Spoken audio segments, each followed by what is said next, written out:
ಚಿನ್ನ ಮತ್ತು ಬೆಳ್ಳಿ ದರದಲ್ಲಿ ಕಳೆದ 3 ದಿನದಿಂದ ನಿರಂತರವಾಗಿ ಕುಸಿಯುತ್ತಿದೆ. ಇದು ತಾತ್ಕಾಲಿಕ ಕುಸಿತವಾ ಅಥವಾ ಇನ್ನೂ ದೊಡ್ಡ ಕುಸಿತ ಬರಲಿದೆಯಾ? ಇಂದು ಚಿನ್ನ ಖರೀದಿಸಬೇಕಾದವರ ಪ್ರಶ್ನೆಯಾಗಿದೆ. ಹೌದು, ಇವತ್ತು ಖರೀದಿ ಮಾಡಬೇಕಾ ಅಥವಾ ಇನ್ನು ಕಾಯಬೇಕಾ? ಈ ವಿಡಿಯೋನ ಸಂಪೂರ್ಣವಾಗಿ ನೋಡಿ, ಯಾಕಂದ್ರೆ ಕೊನೆಯವರೆಗೂ ನಿಮಗೆ ಚಿನ್ನ ಮತ್ತು ಬೆಳ್ಳಿಯ ಒಂದು ಪ್ರತಿಯೊಂದು ಇಂಚು ಮಾಹಿತಿಯನ್ನ ನಿಮಗೆ ಕೊಡಲಿದ್ದೇವೆ. ಹಾಗೆ ಇವತ್ತಿನ ಒಂದು ಚಿನ್ನ ಮತ್ತು ಬೆಳ್ಳಿಯ ದರ ಎಷ್ಟಿದೆ, ಎಷ್ಟು ಕುಸಿತವಾಗಿದೆ, ಅಂತಾರಾಷ್ಟ್ರೀಯ ಮಟ್ಟದಲ್ಲಿ ಚಿನ್ನ ಮತ್ತು ಬೆಳ್ಳಿಯ ಕಥೆ ಏನಾಗಿದೆ ಎಂಬ ಸಂಪೂರ್ಣವಾದ ಮಾಹಿತಿಯನ್ನ ನಿಮಗೆ ತಿಳಿಸಲಿದ್ದೇವೆ. ಕರ್ನಾಟಕದ ಅತಿ ದೊಡ್ಡ ನ್ಯೂಸ್ ಚಾನೆಲ್ಗೆ ಸ್ವಾಗತ. ಇಲ್ಲಿ ಚಿನ್ನ ಮತ್ತು ಬೆಳ್ಳಿಯ ದರವನ್ನ ಪ್ರತಿದಿನ ನಿಮಗೆ ತಿಳಿಸಲಾಗುತ್ತದೆ. ಕಳೆದ 3 ದಿನಗಳಿಂದ ಚಿನ್ನ ಮತ್ತು ಬೆಳ್ಳಿಯಲ್ಲಿ ಗಮನಾರ್ಹವಾದ ಇಳಿಕೆ ಕಂಡು ಬರುತ್ತಿದೆ. ಸಾಮಾನ್ಯವಾಗಿ ಹೂಡಿಕೆದಾರರು ಮತ್ತು ಚಿನ್ನ ಖರೀದಿಸುವವರು ಈಗ ಒಂದು ಪ್ರಶ್ನೆಯನ್ನ ಮಾಡುತ್ತಿದ್ದಾರೆ. ಚಿನ್ನ ಏಕೆ ಕುಸಿಯುತ್ತಿದೆ? ಎಲ್ಲ ಯುದ್ಧದ ವಾತಾವರಣ ಇದೆ. ಬೇರೆ ಬೇರೆ ದೇಶಗಳಲ್ಲಿ ಯುದ್ಧ ನಡೆಯುತ್ತಿದೆ, ಆದರೆ ಭಾರತದಲ್ಲಿ ಮಾತ್ರ ಚಿನ್ನ ಕುಸಿಯುತ್ತಿದೆ. ಇದಕ್ಕೆ ಕಾರಣವಾದರೂ ಏನು ಎಂದು ಹಲವರು ಪ್ರಶ್ನೆ ಕೇಳುತ್ತಿದ್ದಾರೆ. ಇದಕ್ಕೆ ಮೊದಲನೇ ಕಾರಣ ಅಂತಾರಾಷ್ಟ್ರೀಯ ಮಾರುಕಟ್ಟೆಯಲ್ಲಿ ಬದಲಾವಣೆ. ಜಾಗತಿಕ ಮಟ್ಟದಲ್ಲಿ ಚಿನ್ನದ ಬೇಡಿಕೆ ಸ್ವಲ್ಪ ಕಡಿಮೆಯಾಗಿದೆ. ಇದರ ಪರಿಣಾಮದಲ್ಲಿ ಭಾರತದಲ್ಲೂ ಕೂಡ ಚಿನ್ನದ ಬೇಡಿಕೆ ಕಡಿಮೆಯಾಗಿದೆ ಎಂದು ಹೇಳಲಾಗುತ್ತಿದೆ. ಎರಡನೆಯದಾಗಿ ಡಾಲರ್ನ ಮೌಲ್ಯದಲ್ಲಿ ಬದಲಾವಣೆಯಾಗಿದೆ ಎಂದು ಕೂಡ ಹೇಳಲಾಗುತ್ತಿದೆ. ಹೂಡಿಕೆದಾರರ ಮನೋಭಾವ ಚೇಂಜ್ ಆಗಿದೆ. ಚಿನ್ನದಲ್ಲಿ ಹೂಡಿಕೆಯನ್ನ ಮಾಡುವ ಬದಲು ಬೇರೆ ಕಂಪನಿಗಳಿಗೆ ಹೋಲಿಕೆಯನ್ನ ಮಾಡಿ ಹೂಡಿಕೆಯನ್ನ ಮಾಡುತ್ತಿದ್ದಾರೆ. ಹೌದು, ಅಂತಾರಾಷ್ಟ್ರೀಯ ಮಟ್ಟದಲ್ಲಿ ಇವೆಲ್ಲವೂ ಕೂಡ ನಡೆದಿವೆ. ಹಾಗಾದ್ರೆ ಬನ್ನಿ, ಇವತ್ತು ಮತ್ತೆ ಚಿನ್ನದ ಬೆಲೆಯಲ್ಲಿ ಇಳಿಕೆ ಕಂಡು ಬಂದಿದೆ. ಹೌದು, ಬರೋಬ್ಬರಿ ಸತತವಾಗಿ 3 ದಿನದಿಂದ ಇಳಿಕೆ ಕಂಡು ಬಂದಿದ್ದು ಇದು ಗ್ರಾಹಕರಿಗೆ ಒಂದು ಬಂಪರ್ ಗುಡ್ ನ್ಯೂಸ್ ಅಂತ ಹೇಳಬಹುದು. ಬನ್ನಿ ಹಾಗಾದ್ರೆ ಎಷ್ಟು ಇಳಿಕೆ ಆಗಿದೆ, 1 ಗ್ರಾಮ್ಗೆ ಗಟ್ಟಿ ಚಿನ್ನ ಎಷ್ಟು ಎಂಬುದನ್ನ ನೋಡೋಣ. ಹೌದು, ನೀವು ಚಿನ್ನದ ಮೇಲೆ ಹೂಡಿಕೆ ಮಾಡಲು ಆಸೆಯನ್ನ ಹೊಂದಿದ್ದಲ್ಲಿ ಯಾವುದೇ ರೀತಿಯ ವೇಸ್ಟೇಜ್ ಇಲ್ಲದೆ 1 ಗ್ರಾಮ್ ಪ್ಯೂರ್ 24 ಕ್ಯಾರೆಟ್ ಚಿನ್ನವನ್ನ ಖರೀದಿ ಮಾಡಬೇಕಿದ್ದಲ್ಲಿ 15,966 ರೂಪಾಯಿ ಇದೆ.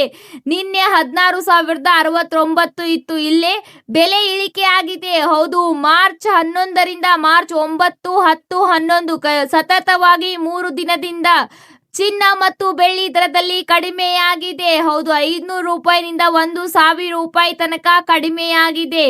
8 ಗ್ರಾಮ್ಗೆ 1,27,728 ರೂಪಾಯಿ ಇದೆ. 10 ಗ್ರಾಮ್ಗೆ 1,59,660 ರೂಪಾಯಿ ಇದೆ. ಹೌದು, ಮಾರ್ಚ್ ಮೊದಲನೇ ವಾರದಲ್ಲಿ 1,63,000 ಇತ್ತು. ಈಗ ನೋಡಿ ಎಲ್ಲಿಗೆ ಬಂದಿದೆ. 10 ಗ್ರಾಮ್ 24 ಪ್ಯೂರ್ ಕ್ಯಾರೆಟ್ 1,59,660 ರೂಪಾಯಿ. ಅಂದಲ್ಲಿ ಇವತ್ತು ಕೂಡ 1,000 ರೂಪಾಯಿನಷ್ಟು ಇಳಿಕೆ ಆಗಿದೆ. 1,030 ರೂಪಾಯಿನಷ್ಟು ಇಳಿಕೆಯಾಗಿದೆ. ಸತತವಾಗಿ 2,500ರಿಂದ 3,500 ರೂಪಾಯಿ 3 ದಿನಗಳಲ್ಲಿ ಚಿನ್ನದ ಬೆಲೆಯಲ್ಲಿ ಇಳಿಕೆಯಾಗಿದೆ ಎಂಬ ಮಾಹಿತಿ ಅಂಕಿಅಂಶಗಳ ಪ್ರಕಾರ ನಿಮಗೆ ನಾವು ಹೇಳಿದ್ದೇವೆ. ಹೌದು, ಪ್ರತಿದಿನದ ಒಂದು ಮಾಹಿತಿ. ಇವತ್ತು ಮಾರ್ಚ್ 14 ಶನಿವಾರ, ಇವತ್ತು ಕೂಡ ಇಳಿಕೆಯಾಗಿದೆ. ಆಭರಣವನ್ನ ಖರೀದಿ ಮಾಡುವವರಿಗೆ 22 ಕ್ಯಾರೆಟ್ ಚಿನ್ನದ ಬೆಲೆ ತುಂಬಾನೇ ಮುಖ್ಯವಾಗಿರುತ್ತದೆ. ಹಾಗಾದ್ರೆ 1 ಗ್ರಾಮ್ಗೆ ಎಷ್ಟಿದೆ ಎಂಬುದನ್ನ ನೋಡೋಣ ಬನ್ನಿ. 1 ಗ್ರಾಮ್ಗೆ 14,635 ರೂಪಾಯಿ. 8 ಗ್ರಾಮ್ಗೆ 1,17,080 ರೂಪಾಯಿ. 10 ಗ್ರಾಮ್ಗೆ 1,46,350 ರೂಪಾಯಿ. ಇಲ್ಲೂ ಕೂಡ 950 ರೂಪಾಯಿ ಇಳಿಕೆ ಆಗಿದೆ. ನಿನ್ನೆ ಖರೀದಿ ಮಾಡಿದ್ದಲ್ಲಿ 1,47,300 ರೂಪಾಯಿ ಇತ್ತು. ಇವತ್ತು ಖರೀದಿ ಮಾಡಿದ್ದಲ್ಲಿ 1,000 ರೂಪಾಯಿನಷ್ಟು ಇಳಿಕೆಯಾಗಿದೆ ಚಿನ್ನದ ಒಂದು ಬೆಲೆಯಲ್ಲಿ ಎಂದು ಕೂಡ ಹೇಳಬಹುದಾಗಿದೆ. ಹಾಗಾದ್ರೆ ಈ ಇಳಿಕೆ ಹಾಗೆ ಕಂಟಿನ್ಯೂ ಆಗುತ್ತದೆಯಾ ಎಂಬುದು ಹಲವರ ಪ್ರಶ್ನೆಯಾಗಿದೆ. ವಿಡಿಯೋನ ಕೊನೆ ತನಕ ನೋಡಿ, ಎಲ್ಲಾ ಮಾಹಿತಿಯನ್ನ ನಿಮಗೆ ತಿಳಿಸಲಿದ್ದೇವೆ. ಇದರ ಜೊತೆಗೆ 18 ಕ್ಯಾರೆಟ್ ಗೋಲ್ಡ್ ಪ್ರೈಸ್, 18 ಕ್ಯಾರೆಟ್ ನ ಗೋಲ್ಡ್ ಪ್ರೈಸ್ ಆಭರಣವನ್ನ ಮಾಡುವವರು ಇದು ಕೂಡ ಬೆಲೆ ತುಂಬಾನೇ ಮುಖ್ಯವಾಗಿರುತ್ತದೆ. 1 ಗ್ರಾಮ್ಗೆ 11,974 ರೂಪಾಯಿ ಇದೆ. 8 ಗ್ರಾಮ್ಗೆ 95,792 ರೂಪಾಯಿ ಇದೆ. ಹಾಗೆ 10 ಗ್ರಾಮ್ಗೆ 1,19,740 ರೂಪಾಯಿ ಇದೆ. ಇಲ್ಲೂ ಕೂಡ ನಿನ್ನೆಗೆ ಕಂಪೇರ್ ಮಾಡಿದಲ್ಲಿ 780ರಿಂದ 800 ರೂಪಾಯಿ ಕುಸಿತ ಕಂಡು ಬಂದಿದೆ ಎಂಬ ಮಾಹಿತಿ ತಿಳಿದು ಬಂದಿದೆ. ಒಟ್ಟಿನಲ್ಲಿ 3 ದಿನದಿಂದ ಸತತವಾಗಿ ಚಿನ್ನದ ಒಂದು ಬೆಲೆಯಲ್ಲಿ ಇಳಿಕೆಯಾಗುತ್ತಿದೆ. ಹಾಗಾದ್ರೆ ಬೆಳ್ಳಿಯ ಬೆಲೆ ಎಲ್ಲಿಗೆ ತಲುಪಿದೆ? ಬೆಳ್ಳಿಯ ಬೆಲೆಯಲ್ಲೂ ಕೂಡ ಬಂಪರ್ ಕುಸಿತ ಕಂಡು ಬಂದಿದೆ ಎಂಬ ಮಾಹಿತಿ ತಿಳಿದು ಬಂದಿದೆ. ಬೆಳ್ಳಿಯಲ್ಲೂ ಕೂಡ ಸತತ 3 ದಿನದಿಂದ ಇಳಿಕೆ ಕಂಡು ಬಂದಿದೆ. 1 ಗ್ರಾಮ್ಗೆ 300 ರೂಪಾಯಿ ಇತ್ತು, 290 ರೂಪಾಯಿ ಇತ್ತು. ಈಗ 300 ರೂಪಾಯಿ ಅಲ್ಲ, 1 ಗ್ರಾಮ್ಗೆ 275 ರೂಪಾಯಿ, 8 ಗ್ರಾಮ್ಗೆ 2200 ರೂಪಾಯಿ, 10 ಗ್ರಾಮ್ಗೆ 2750 ರೂಪಾಯಿ. 1 ಕೆಜಿ ಬೆಳ್ಳಿಯ ಬೆಲೆ 2,75,000 ರೂಪಾಯಿ ಆಗಿದೆ. ಹೌದು, 2,80,000, 2,95,000ಕ್ಕೆ ತಲುಪಿದ್ದ ಬೆಳ್ಳಿ ಈಗ ಮತ್ತೆ 2,75,000ಕ್ಕೆ ಬಂದು ನಿಂತಿದೆ. ಹೌದು, ಚಿನ್ನದಿಂದ ಅತಿ ವೇಗವಾಗಿ ಓಡುತ್ತಿರುವ ಬೆಳ್ಳಿಯ ಒಂದು ಬೆಲೆಯಲ್ಲೂ ಕೂಡ ಇವತ್ತು 5,000 ರೂಪಾಯಿನಷ್ಟು ಕುಸಿತವಾಗಿದೆ. ಹೌದು, ಇವತ್ತು ಮಾರ್ಚ್ 14 ಮಾರುಕಟ್ಟೆಯಲ್ಲಿ ಬೆಳ್ಳಿಯ ಒಂದು ಓಪನಿಂಗ್ ಬೆಲೆಯಲ್ಲಿ ಕುಸಿತ ಕಂಡು ಬಂದಿದೆ. ಓಪನಿಂಗ್ ಬೆಲೆಯಲ್ಲಿ ಷೇರು ಮಾರುಕಟ್ಟೆಯಲ್ಲಿ ಕುಸಿತ ಕಂಡು ಬಂದಲ್ಲಿ ಯಾರು ಹೂಡಿಕೆದಾರರು ಹೂಡಿಕೆ ಮಾಡುವುದಿಲ್ಲ. ಹೀಗಾಗಿ ಆಸಕ್ತಿ ಕಡಿಮೆ, ಬೇಡಿಕೆ ಕಡಿಮೆ ಆದಾಗ ರೇಟ್ ಕೂಡ ಕಡಿಮೆ ಆಗುತ್ತದೆ. ನಿನ್ನೆಯ ಒಂದು ದರಗಳನ್ನ ಕಂಪೇರ್ ಮಾಡಿದಲ್ಲಿ ಇವತ್ತು ಮತ್ತಷ್ಟು ಇಳಿಕೆಯಾಗಿದೆ ಎಂದು ಕೂಡ ಹೇಳಲಾಗುತ್ತಿದೆ. ಹಾಗಾದ್ರೆ ತಜ್ಞರು ಹೇಳುವುದು ಏನು?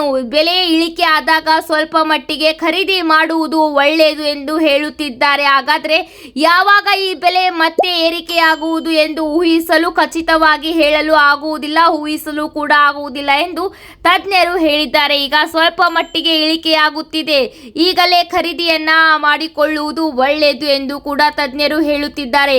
ಬೆಳ್ಳಿ ಸಾಮಾನ್ಯವಾಗಿ ಚಿನ್ನಕ್ಕಿಂತ ಹೆಚ್ಚು ವೇಗವಾಗಿ ಏರಿತ್ತು. ಇದರಿಂದ ಬೆಳ್ಳಿಯಲ್ಲೂ ಕೂಡ ಹೂಡಿಕೆಯನ್ನ ಮಾಡುವವರು ಜಾಸ್ತಿ ಜನ ಇದ್ದಾರೆ. ಬೆಳ್ಳಿಯಲ್ಲೂ ಕೂಡ ಹೂಡಿಕೆಯನ್ನ ಮಾಡಬಹುದು. ದೀರ್ಘಾವಧಿ ಕಾಲದ ಹೂಡಿಕೆ ಆಗಿದ್ದು ಇದು ಎರಡೂ ಕೂಡ ಯಾವ ಬೆಲೆಯಲ್ಲೂ ಕೂಡ ಬದಲಾವಣೆ ಆಗಬಹುದು. ಕ್ಷಣಾರ್ಧದಲ್ಲಿ ನಿರ್ಧಾರವನ್ನ ಮಾಡಲು ಆಗುವುದಿಲ್ಲ ಎಂದು ಹೇಳಿದ್ದಾರೆ. ಈಗಾಗಲೇ ನೋಡಬಹುದು, ದೇಶ ವಿದೇಶಗಳಲ್ಲಿ ಯುದ್ಧದ ಕಿಚ್ಚು ಹೊತ್ತುತ್ತಿದೆ. ಹೌದು, ಎಲ್ಲ ಒಂದು ಮೂಲಭೂತ ಸೌಕರ್ಯಗಳ ಬೆಲೆ ಏರಿಕೆಯಾಗುತ್ತಿದೆ. ಭಾರತದಲ್ಲೂ ಕೂಡ ಏರಿಕೆ ಆಗುತ್ತಿದೆ ಬೆಲೆಗಳು. ದಿನ ಬಳಕೆ ಸಾಮಗ್ರಿಗಳ ಒಂದು ಬೆಲೆ ಏರಿಕೆಯಾಗುತ್ತಿದೆ. ಅದರಲ್ಲಿ ಚಿನ್ನದ ಬೆಲೆಯೂ ಕೂಡ ಏರಿಕೆ ಆಗುತ್ತದೆ ಎಂದು ತಜ್ಞರು ಹೇಳಿಕೆಯನ್ನ ನೀಡಿದರು. ಆದರೆ ಈಗ ಸತತ 3 ದಿನದಿಂದ ಚಿನ್ನದ ಬೆಲೆಯಲ್ಲಿ ಇಳಿಕೆಯಾಗಿದೆ. ಇದು ಊಹೆಯನ್ನ ಕೂಡ ಮಾಡಲು ಆಗುತ್ತಿಲ್ಲ. ಈಗಾಗಲೇ ದುಬೈನಲ್ಲಿ ವಿಡಿಯೋಗಳು ವೈರಲ್ ಆಗುತ್ತಿವೆ. ದುಬೈನಲ್ಲಿ ಯಾರು ಕೂಡ ಚಿನ್ನ ಖರೀದಿ ಮಾಡುವವರು ಇಲ್ಲ ಅಂತ 10ರಿಂದ 20% ಡಿಸ್ಕೌಂಟ್ ಅನ್ನ ನೀಡಿ ಚಿನ್ನವನ್ನ ಖರೀದಿಯನ್ನ ಮಾಡಲು ಮುಂದಾಗಿದ್ದಾರೆ ಗ್ರಾಹಕರು. ಹೌದು, ಡಿಸ್ಕೌಂಟ್ ಆಫರ್ನಲ್ಲಿ ಚಿನ್ನ ಮತ್ತು ಬೆಳ್ಳಿಯನ್ನ ಮಾರಾಟವನ್ನ ಮಾಡುತ್ತಿದ್ದಾರೆ ಎಂಬುದು ತಿಳಿದು ಬಂದಿದೆ. ಸ್ನೇಹಿತರೆ, ಇದೇ ರೀತಿ ಎಲ್ಲ ಚಿನ್ನ ಮತ್ತು ಬೆಳ್ಳಿಯ ಒಂದು ಅಂತಾರಾಷ್ಟ್ರೀಯ ಮಾರುಕಟ್ಟೆಯ ಬಗ್ಗೆ ಮಾಹಿತಿ ಬೇಕಿದ್ದಲ್ಲಿ ಈ ಕೂಡಲೇ ನಮ್ಮ ಚಾನಲ್ಗೆ ಸಬ್ಸ್ಕ್ರೈಬ್ ಮಾಡಿಕೊಳ್ಳಿ. ಹಾಗೆ ನಿಮ್ಮ ಒಂದು ಅನಿಸಿಕೆಯನ್ನ ಕಮೆಂಟ್ ಮೂಲಕ ನಮಗೆ ತಿಳಿಸಿ. ಬನ್ನಿ, ಮತ್ತೊಂದು ಪ್ರಮುಖವಾದ ಮಾಹಿತಿಯನ್ನ ಚಿನ್ನ ಮತ್ತು ಬೆಳ್ಳಿಯ ಬಗ್ಗೆ ನಿಮಗೆ ಹೇಳಲಿದ್ದೇವೆ. ಚಿನ್ನ ಮತ್ತು ಬೆಳ್ಳಿಯ ಒಂದು ಬೆಲೆ ಶೇರ್ ಮಾರ್ಕೆಟ್ ಮೇಲೆ, ಅಂದರೆ ಭಾರತೀಯ ಒಂದು ಶೇರ್ ಮಾರ್ಕೆಟ್ ಮೇಲೆ ಡಿಪೆಂಡ್ ಆಗಿರುತ್ತದೆ.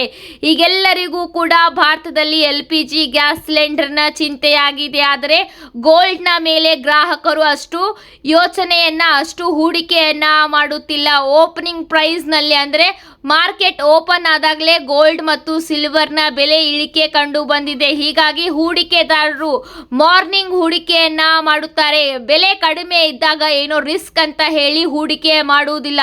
ಹೂಡಿಕೆ ಯಾವಾಗ ಕಡಿಮೆ ಆಗುತ್ತದೆ ನೋಡಿ, ಆವಾಗ ಬೇಡಿಕೆಯೂ ಕೂಡ ಕಡಿಮೆ ಆಗಿದೆ ಎಂದು ತಿಳಿದು ಮಾರುಕಟ್ಟೆಯಲ್ಲಿ ಅಸ್ಥಿರ ಕಂಡು ಬರುತ್ತದೆ. ಅಸ್ಥಿರ ಕಂಡು ಬಂದಾಗ ಚಿನ್ನ ಮತ್ತು ಬೆಳ್ಳಿಯ ಒಂದು ಬೆಲೆಯಲ್ಲಿ ಏರುಪೇರು ಕೂಡ ಆಗುತ್ತದೆ. ಕ್ಷಣಾರ್ಧದಲ್ಲಿ ಅಂತಾರಾಷ್ಟ್ರೀಯ ಮಟ್ಟದಲ್ಲಿ ಏನಾದರೂ ಕೂಡ ಆದರೂ ಕೂಡ ಮಾರುಕಟ್ಟೆಯ ಮೇಲೆ ಡಿಪೆಂಡ್ ಆಗುತ್ತದೆ. ಹೌದು, ಕೋಟಿ ಕೋಟಿ ರೂಪಾಯಿ ಮೌಲ್ಯದಲ್ಲಿ ಹೂಡಿಕೆದಾರರು ಹೂಡಿಕೆ ಮಾಡುತ್ತಾರೆ. ಆದರೆ ಚೂರು ಬದಲಾವಣೆಯಿಂದ ಕೋಟಿ ಹೂಡಿಕೆಯನ್ನ ಬೇರೆ ಒಂದು ಕಂಪನಿ ಹಾಗೆ ಬೇರೆ ಪ್ರಾಡಕ್ಟ್ ನಲ್ಲೂ ಕೂಡ ಹೂಡಿಕೆಯನ್ನ ಮಾಡುತ್ತಾರೆ. ದೊಡ್ಡ ದೊಡ್ಡ ಕಂಪನಿಗಳು ಹೆಚ್ಚಿನ ಒಂದು ಪ್ರಾಫಿಟ್ ನಲ್ಲಿ ಇನ್ವೆಸ್ಟ್ ಮಾಡುತ್ತದೆ. ಇವನ್ ಬ್ಯಾಂಕ್ಗಳು ಕೂಡ ಹೆಚ್ಚಿನ ಪ್ರಾಫಿಟ್ ಎಲ್ಲಿಯೂ ಸಿಗುತ್ತದೆ ನಿಮಗೆ ಬಡ್ಡಿಯನ್ನ ಕೊಡಲು, ಹಾಗೆ ನೀವು ಇಟ್ಟಿರುವ ಹಣಕ್ಕೆ ಠೇವಣಿಗೆ ಬಡ್ಡಿಯನ್ನ ಕೊಡಲು ಬೇರೆ ಬೇರೆ ಕಂಪನಿ ಹಾಗೆ ಚಿನ್ನ ಮತ್ತು ಬೆಳ್ಳಿಯ ಮೇಲೆ ಹೂಡಿಕೆಯನ್ನ ಮಾಡಿ ಅವರು ನಿಮಗೆ ರಿಟರ್ನ್ಸ್ ಕೊಡುತ್ತಾರೆ. ಹೀಗಾಗಿ ಮಾರುಕಟ್ಟೆಯ ಮೇಲೆ ಇಂಚಿಂಚು ಗಮನವಿರಬೇಕು. ಹೀಗಾಗಿ ಚಿನ್ನ ಮತ್ತು ಬೆಳ್ಳಿಯ ದರವು ಕೂಡ ಅದರ ಮೇಲೆ ಡಿಪೆಂಡ್ ಆಗಿರುತ್ತದೆ.